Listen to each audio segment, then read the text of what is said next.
Explain how this works, Mike, and why the Fed had to engage in a $75 billion repo operation this morning.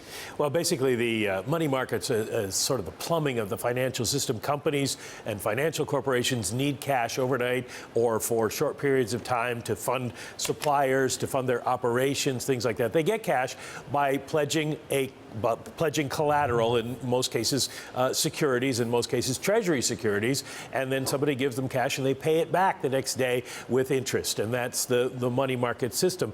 The rates for borrowing have spiked lately, and there have been a number of reasons for that, including a lot more Treasuries in the market as the government funds its deficit. There was a quarterly tax payment due from corporations yesterday to the IRS, so a lot of cash went out on that. And then the Fed's excess reserves have been dwindling. The Fed has been running them down as they shrink the balance sheet, so there's not enough cash in the system there. And all that came together, and we saw a real spike yesterday that continued into this morning.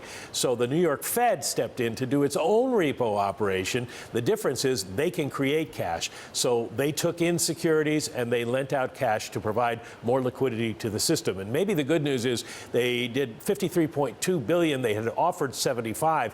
So maybe the cash shortage is a little bit less than they feared.